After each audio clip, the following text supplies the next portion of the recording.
Hey everyone, Mark and Joey here, Ultimate Sports Channel, ultimatesportschannel.com. Joey's the website. We encourage you to go over to the website every day and take a look at the sports news that's happening. Joey, what happens on our website? We have a daily feed there. Yeah, well, we got a daily feed. You know, any sports news you want to find out, NHL, NBA, UFC, all that good stuff. You can go to ultimatesportschannel.com, check everything out, get all the news you need. While on the go, too, look it up on your phone. It's easy to access. And like I said, it has all the categories, all the sports you could ask for, and anything that's important you feel like you might have missed out on, it will be there. Yeah, we only cover feature stories here on the podcast, so there's so much more news, as you know, in the sports world. Take a look at the site. While you're there, take a look at the sponsors page as well. We do have sponsors on the show, even though we try not to put too many commercials into the actual show itself. But if you can, we've negotiated percentage off deals for you. So take a look at that as well. Joey, talk a little bit about Patreon and what we're doing there. Yeah, Patreon.com is a simple site to really use. You can go there, create an account. You can use your Facebook to log in. Go to Ultimate Sports Channel. We have a free subscription on right now.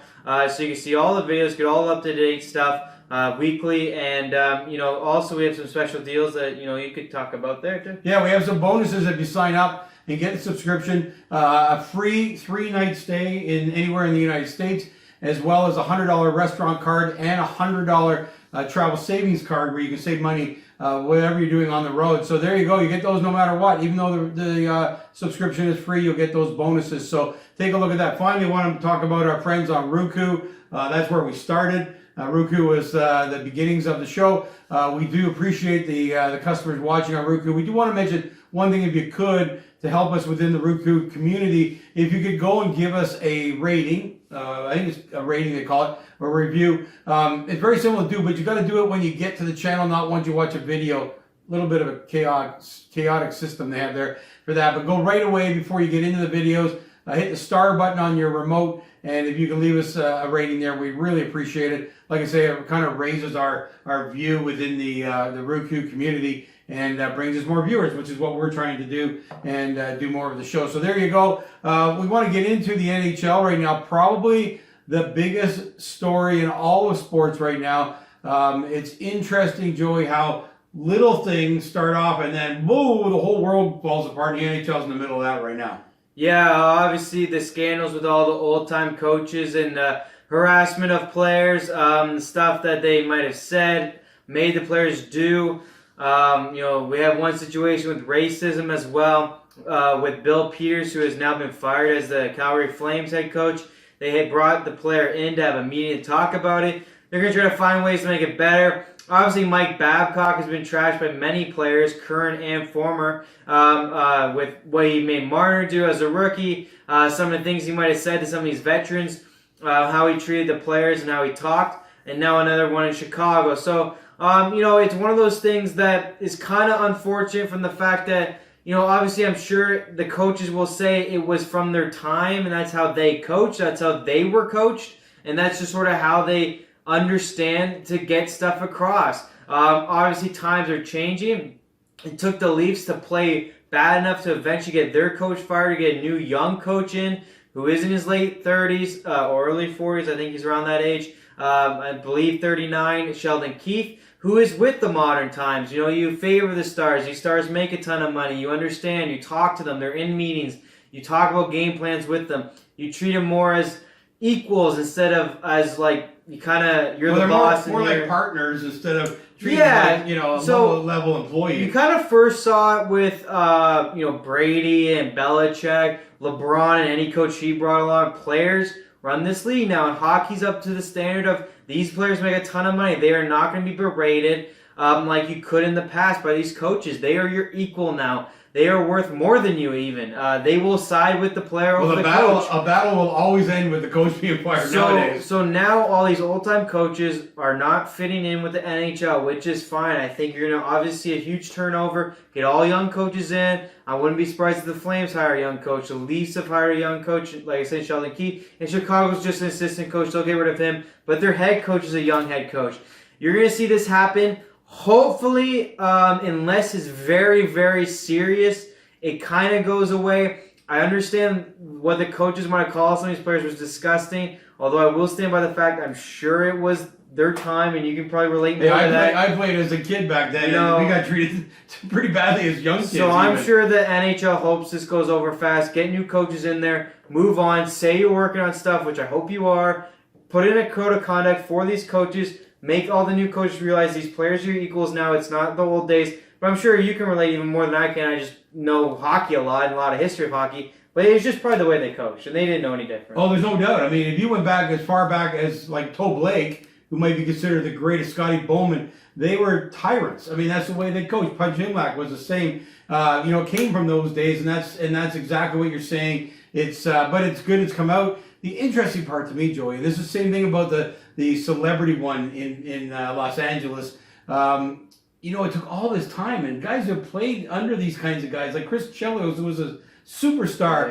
Yeah. They waited for Austin Matthews to and he didn't even out Babcock. He really I'll give Matthews credit. He kind of just did it underneath the it's table. It's not good for us right now, the way it's going. He just didn't like the way he was being coached, actually. Yeah. He said, a lot of it was just simply the way he was being coached. It wasn't even the mean things that might have been said to him. And he really did it like a man and got it done quietly. All the stuff coming out afterwards is very, very interesting. But it does sometimes take a superstar who can afford the risk, knows he's got the heart of the city and the team. Also, I imagine it was more than Austin Matthews. I imagine Tavares, Marner, all the younger players on that team that had the most powerful young team there probably is in the NHL. Yeah. Probably all came together. With new 7-year contracts, which helps in the protection. Does help for sure. Got this done, but it is amazing all these veterans now coming out kind of bashing all coaches. And I really wish they didn't, because I feel like you should have been man enough to do it in the times. I understand, though, you also got to play for your living and your family.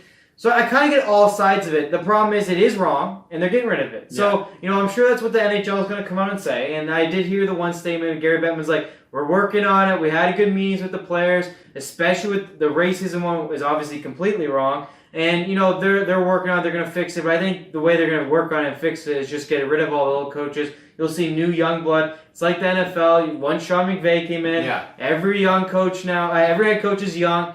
And it's just the right way to go about it. And I think, it's proper. And some of these old guys will learn. And I think Joel Quenneville is one of the ones that's kind of still well respected. You haven't heard anything bad about him yet. He's the old time that's maybe come up with the times. He's had superstars for a long time in Taves and Kane. So he's never really had the power for many years. So, it's the way it is. It's the way life is these days. And I understand it as a young man. You get it as an older person. You've had to adjust. It's just the world we live in. These coaches obviously did not adjust fast enough and already have sins that they're going to pay for now. Well, what shocks me, same in the Hollywood one, how it goes on for so many years, and big profile players could have exposed all this stuff, and it didn't happen until, but then once it happens, everybody's out. But also is amazing that, hockey players, who we kind of take as tough guys, the way they play the game, that, a couple of them have talked about emotional, mental issues over the way they were treated as a player on these teams. Amazing. Well, I think mental health is more notable now than ever. I think DeMar DeRozan was talking about the other day. He said he wished he was born in the 90s because they never had to deal with social media and the media pretty much in general. He goes, I play in San Antonio. San Antonio in the 90s was nothing, right? Yeah. And there's no social media to get more media to influence you. Mental health is real, and unfortunately, I think no matter how tough you are on the outside, on the inside, it does tear people apart. Johan Francis' story is obviously very sad. The fact he said he never really slept well his whole career in Detroit because of Mike Babcock, until now he's finally sleeping well. I am shocked that it took so long for this to come out, but there again, kind of like in the coach's way, that there was just a way it was done. For the players mentally, I'm sure they thought this was just the way it was done. No matter how much trauma it caused them, they did not want to affect their careers. They didn't make the money as much. They didn't have the power as much as you do these days. Like I said, there's just no way Austin Matthews, Mitch Martin, William Nylander, if it was those guys that got together and made this happen, which I had to believe it was because a collective unit. It was on the road for one thing. I mean, it was on the road. They were playing horrible. It's just they're more powerful now, and they make more money, and they can afford those risks. So, it's for players and coaches. The times have just changed, and now players have noticed that they want to share their stories, and coaches obviously are getting in trouble for it. But back then, I'm sure it was just difficult to comprehend it because no one had done it before. And bravo to the Leaf players that maybe got this done. They've now allowed other hockey players that didn't feel as comfortable come out and do this and feel safe under the brand that even the Leafs technically haven't even put out themselves. They didn't No. even mean to cause this. They really just meant They just wanted to get rid of bad guys. Magic just wanted to play 22 minutes instead of 18. Yeah. But I guess congratulations to them. They started this thing that's allowed these hockey players, whether you're tougher on the outside or not, we all maybe are more sensitive than people realize on the inside. So I think it's good that all athletes are speaking out. It's something that makes you feel more regular, which we've always said as a house unit. Yeah. All celebrities are regular. They just have a talent that seems to make more money than other people's talents because people like to watch it. So And it's going to be really interesting in the other sports. I think players might be watching a little bit what's happening in the NHL, and we may hear some stories coming out of the other sports, because you got to think the NHL wasn't the only sport that treated players this way years ago. I think though the sports more than any would be football and hockey, only because of the physicality. I think in basketball, I don't know if you'll hear many stories come out about it, even though you did have kind of old time coaches. I just feel like most of this disgusting language is to piss a guy off. In contact sports like hockey and football, that's where most of this probably comes from. It's trying to treat you like shit, so you go, oh, really? I'm going to go show you. But in basketball and baseball, where it's more of a finesse sport, it's hard. Like, sometimes you don't want to pump your guy up too much because then you can't go before him. Yeah. So I think it'll be interesting to hear what football and hockey really brings. And I think up. you're right for the sense that basketball's been a star-driven sport For a since the long time. beginning. I mean, every team that you've heard of, all the Lakers teams, they had the megastars. Yeah. Boston back in the day, there was always a megastar in basketball. And in baseball, because it's so worldwide too, I think it's harder to have coaches. I mean, I don't think you can be that way with so many guys from all over the world that you can't even speak English to. So I think those two sports, you won't hear many stories because of superstars are more pro. And even in baseball, pitchers are so goddamn important. Yeah. I mean, and stuff like that. But in hockey, football, where it truly is a team sport, really besides the quarterback in football, everyone else works as a unit. Hockey's the same way. And then you had the physicality part. I think it just caused coaches to go, I control this. Well, and no other sport operates at the speed the NHL does, the roughness the NHL does. Definitely. Like you say, there's a lot of getting in a guy's head during a game, yelling and screaming at him, making him feel bad, so he'll go out and try to outperform. There's a whole bunch of reasons these guys will give you of the old days. It's just over, but it's just like Hollywood. It's shocking what's coming out right now. So anyway, another coach, Blackhawks coach Crawford, on the hook. They're investigating, which ultimately means he's gone. Yeah. They just want to make sure they have the right information. But that might be the sense of it, because there's a lot of younger coaches in the league, even in the NHL, that won't operate that way. Well, I mean, like I said, I mean, I think it'll blow over fast, and I think it should blow over fast, and I think you'll just see a lot of young coaches coming in the NHL. And when you have a young head coach, you have young assistants, or even if you have an old assistant, I think it's more the young head coach's culture anyway, so they adapt, or otherwise they probably won't get hired, because the young coach can be like, that's how I coach, we got our players here, players make this much, so it's just going to be, the head coach going to be younger, it'll create a whole different vibe for the team. Like I said, it's just going to turn into what you see with LeBron and the coach working together, Brady and McDaniels working together. You're now going to see Matthews and Keefe and all the stars really working with their head coach in Toronto. You're going to see it everywhere you go. McDavid's working well with his head coach. It's the way it is. You got to make these stars happy. They make the money. They sell the jerseys. They sell the tickets. They score the goals. They are supposed to get you to the cup. So if your coach is not going to work with a superstar, your career's over with. And I think all the young coaches already know this. Yeah. From coaching in the AHL, OHL. They have stars back then too. So I think hopefully it blows over fast for that NHL's sake. Hopefully they do handle it so it doesn't go on in the future. But I think just getting new young blood in there will be enough. I don't think they have to put rules in, but we'll see. Yeah, I agree. I don't think any rules are coming out of this. They're trying to get it swept under the carpet as quickly as they can and move on from there. So that's really the biggest story in hockey this week. But there's a couple of other things that are happening, which hockey's not known for in a lot of cases. Big winning streaks and big losing streaks. It's such a physical game. They play so many games a week. They're on the road a lot. It's just normal that you kind of win, you kind of lose, and you're in your better teams. But boy, Detroit is really struggling. And this is Detroit is one of the original 6 teams. If you're new to hockey, hockey way back when I was watching only had 6 teams in it. Detroit was one of those. They've had a stellar time, particularly in the regular season. Only one Stanley Cup in 20 years or something. So it's not been a great time from a Stanley Cup perspective, but always one of the great organizations. Here we are on an 8-game losing streak, and they are way in the basement. Yeah, I mean, this was expected, so, it's not that newsworthy to me personally, because I follow hockey. If you don't follow hockey, maybe you're a fan, you didn't want to listen to when all the experts says your team's going to suck. This was expected. They're trying to rebuild here. They got again, you talk about young coaches, they got a younger coach. They got some young players. They got, the goaltender will have to turn over when they're ready to win, because I don't think they're the future of the Detroit Red Wings in the net right now. But as far as forwards go and defensemen go, they're very, very young. They're going to continue to rack up picks, continue to draft well, and try to build something for the future. So, a losing streak's not surprising to me right now. They're making sure they get whoever they believe is the best in the draft. So well, and that's a productive way to build a team. We've seen in the past the Blackhawks did it with great number one draft picks.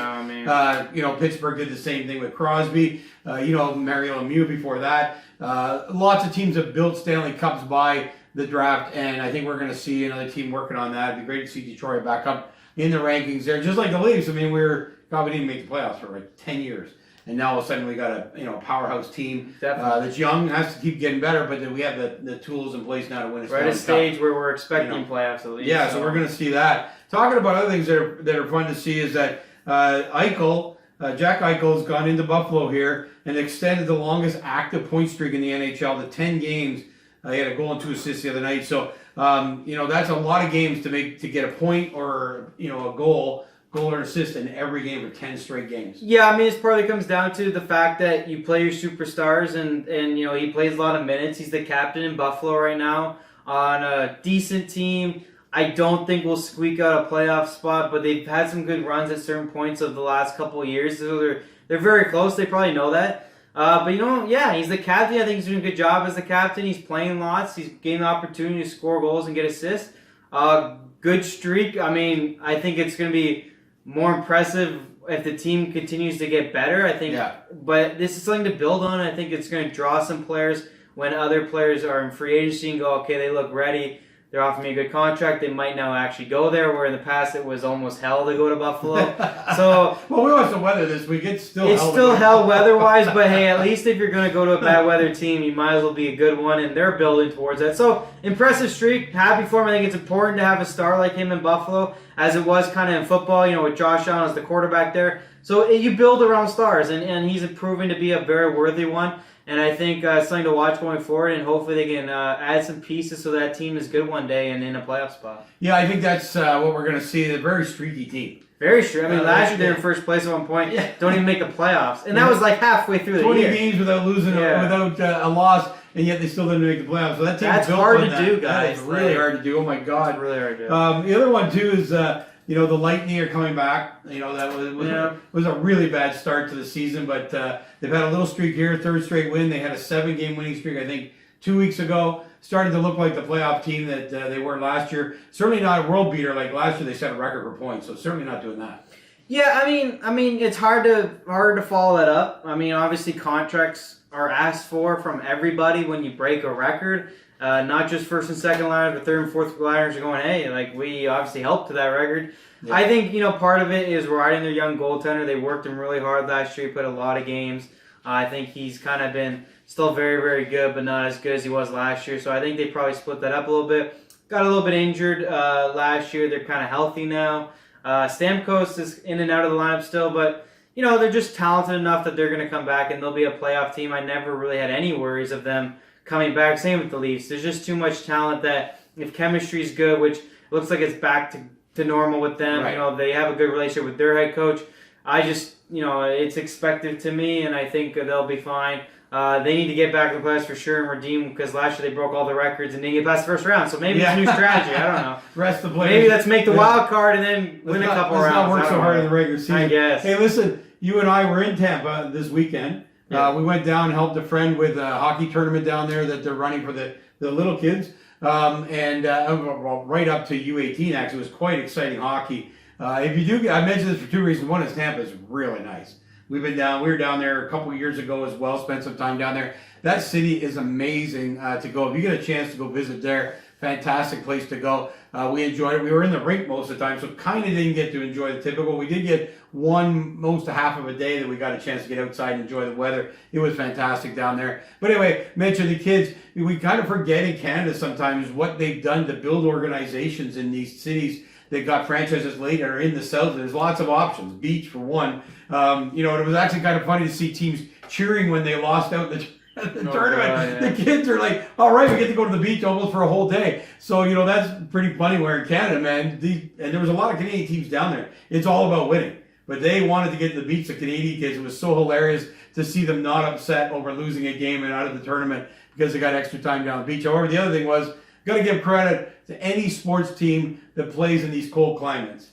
We went to the airport to get on our flight, and delay after delay after delay going to the Northeast, including Toronto, our home. The weather was really bad, and boy, we forget about the fact that these guys travel a lot in airplanes, like a lot, all year long, and they get into some pretty hairy situations, as well as they're flying, and when those planes are delayed, they got game problems. Like they're not getting the time they need for a game, maybe definitely. a warm up, whatever. Maybe get to the hotel and have a nap, whatever. And that was one of the typical days. We saw all these cancellations, delays coming out of Tampa, and you think, how can that happen? Leaving Tampa? It wasn't about leaving Tampa. It was about landing up there. So anyway, pretty good weekend we had in Tampa. Really loved it. And last story I'm going to go on, and maybe this is just because I'm old, but the Bruins introduced a third jersey over Thanksgiving. I'm loving these classic jerseys that they have. They're very simple and basic. They're the way they were when I watched a lot of NHL hockey as a person your age. I don't know what young people think of them, but I think they're cool.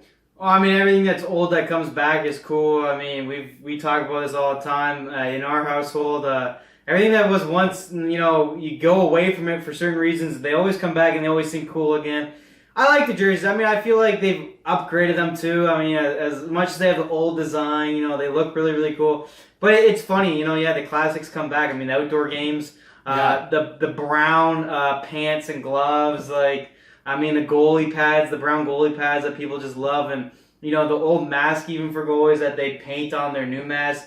Yeah, I mean, it's just cool. I mean, it's what they do. It's what the world does for some reason, and it is funny. I enjoy them. I like the look of the jerseys. I think they look really cool. I think they had way more style back then. I feel today they're actually more boring. You call them simple. I think they would look way cooler. Yeah. I mean, I think it's awesome, and I think players love it, and it's good to bring obviously the history to the current, and I think it's good in any sport. So and we I owned the Kineski Goalie School in Burlington for a few years, and old man Kineski was one of the original pad makers and the stuff. Yeah. They're bringing back some of his original stuff. You're mentioning the brown. They're bringing back some of the stuff under the Kineski brand. If you're ever looking for some great pads, and this is just would love the people at Kineski's. They're still manufacturing stuff even though their retail store closed. Look up Kineski Goalie equipment in the internet and take a look at some of the goalie pads that they have styled after old man Kineski's original looks. So take a look at that. That's just friends of ours, not necessarily a commercial, but you've got great pads